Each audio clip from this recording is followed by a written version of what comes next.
Let's talk about King Philip II of France, aka the medieval ghoster. He was already married once, to Isabel of Hainaut, and it wasn't exactly fireworks, but hey, royal duty. When Isabel died, Philip was a free man again, and that's where this wild story kicks off. Enter Ingeborg of Denmark.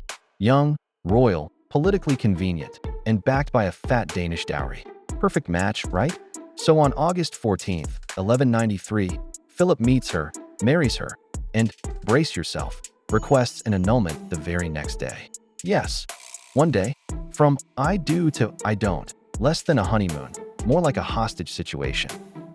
And here's where it gets spicy. Philip tried everything to delete this marriage from existence. He claimed the union was invalid due to consanguinity. Basically, we're too closely related, which was bold, considering European royalty at the time basically shared DNA like party favors. Then he went further and said the marriage hadn't been consummated. Ingeborg, not having it. She clapped back like, "Oh, we did it." Yep, she insisted the marriage had been consummated and that there was no legitimate reason for annulment. The Pope didn't buy it. Neither did Ingeborg. She fought back. Hard. She wasn't backing down. Not even when Philip had her locked up in various castles across France for 20 years. So, why didn't her brother, King Canute VI of Denmark, ride in like a royal knight to save her? Here's the thing. He tried, but medieval politics are messier than a Game of Thrones family tree. Canute appealed to Pope Celestine III, sent envoys, even got the Danish church involved to prove the consanguinity claim was nonsense.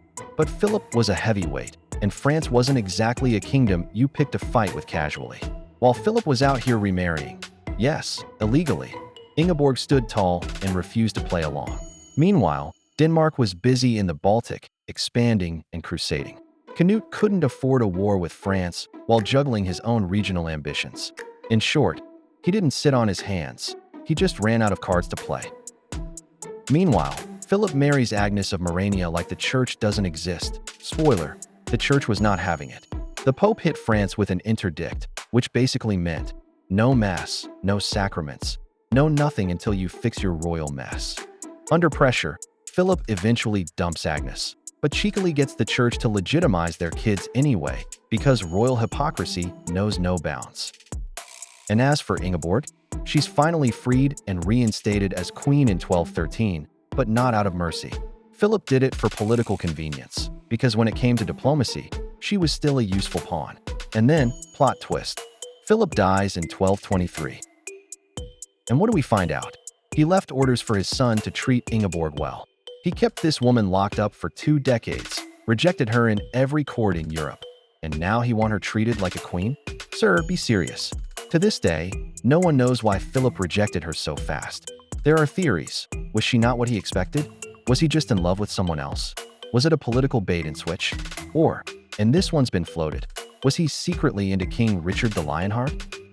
Please, if he were into Richard, he wouldn't have married 2 other women. It wasn't about love or lust. It was about power, image, and whatever was running through that royal brain. Ingeborg never told her side. Philip took the truth to the grave. All we're left with is a queen who refused to be erased and a king who couldn't outrun his own shady choices.